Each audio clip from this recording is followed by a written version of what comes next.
Okay, I want to give a brief update of my Yamaha project, my Yamaha SJ-180. You can't see the label, I don't think, but it's an SJ-180, about a 40-year-old guitar. It was it was the first acoustic guitar I ever bought for myself, so it's kind of got that sentimental value, and I want to make it playable. It had a lot of problems. It had a bulge in the bridge area. It had sunken sound hole. It had a stuck truss rod. I mean, this thing was just, it was unplayable. So my goal was to try to make it playable, and I suppose an option was to do a neck reset, and I suppose that sometime it's going to need that if a guy's going to keep it playable, but I was able to make some headway. I humidified, put some moisture in this box, and then built a clamp to flatten this top. And then I put a bridge doctor under here to bring that down.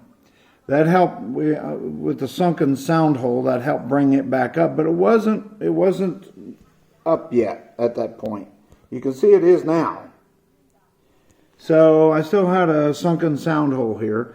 So what I did was I built a clamp for the guitar box that also had a clamp down here where I could pull this neck downward and humidify this area and get that sound hole straightened up. And you can see it's pretty darn good.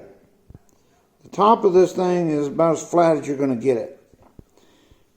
Now, after doing that, I realized I still had too high of action, too much gap here. And so then I went in here to this bridge, and I took about half of this bridge down. This bridge here, this wooden piece, is only about a half as thick as it was. I took that down, and then put a new bone saddle in there. I'd still like to make that a little thinner if I can. Take that down. I've got some adjustments I want to do.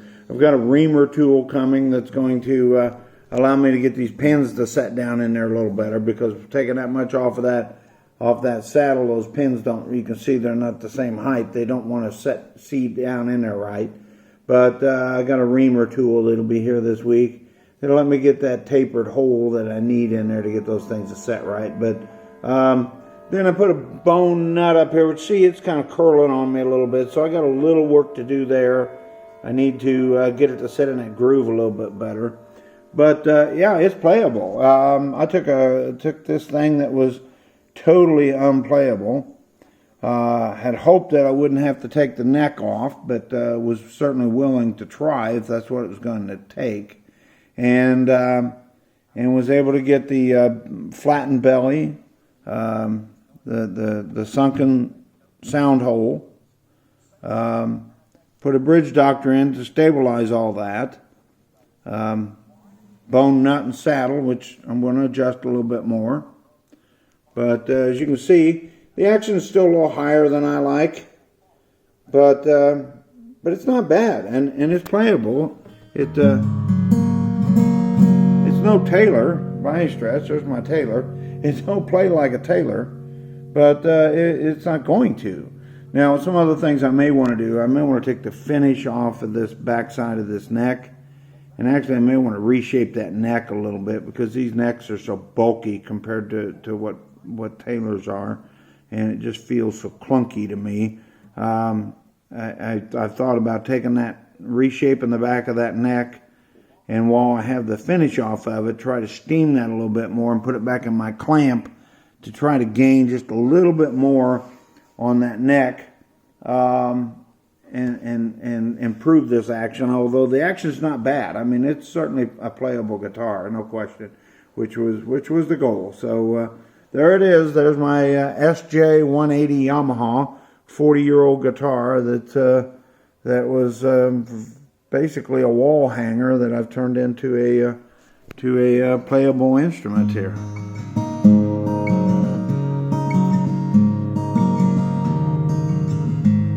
And it does hold tune really well too. I was surprised by that, because I couldn't ever get it to hold tune before. I couldn't keep the strings tuned. Now it stays tuned. So I played around on it quite a bit last night, and I enjoyed it. But there's the project.